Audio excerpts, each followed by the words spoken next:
Investors were also watching political events and the surprising defeat of House Majority Leader Eric Cantor in his Republican primary. He'll step down as House Leader on July 31st. Now, the defeat is believed to threaten congressional reauthorization of low-cost lending through the Export-Import Bank. Many businesses count on that financing for exporting goods to international markets. One analyst cited Boeing as a big loser in this. Boeing shares fell almost 2.5%, making the aerospace giant the worst performing stock in the Dow today.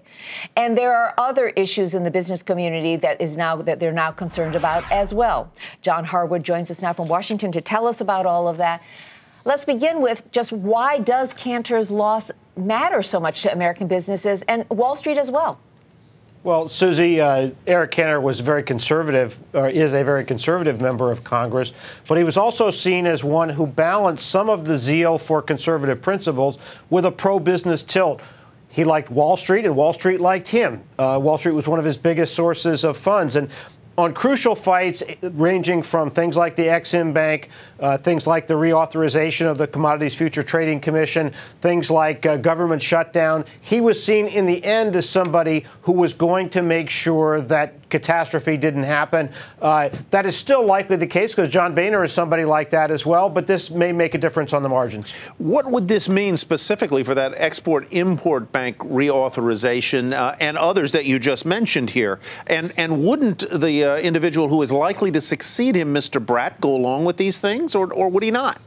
Well, the issue isn't Mr. Bratt. He's going to be just one member. It's going to be the House Republican leadership team and what they can get their rank and file to do. The problem, of course, is that rank and file is scared to death in the wake of this election result. So I would think that both Kevin McCarthy, who is likely to succeed Eric Cantor as Republican leader, and Speaker Boehner would try to win the reauthorization of the Exim Bank, but it becomes more difficult now that Cantor is not there.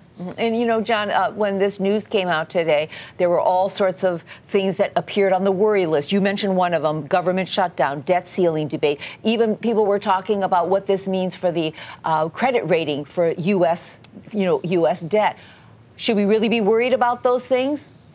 Possibility. We don't know for sure. The next debt limit runs out in early 2015, and that's going to be the initial test of this new leadership team's ability now that the Tea Party has gotten a second wind.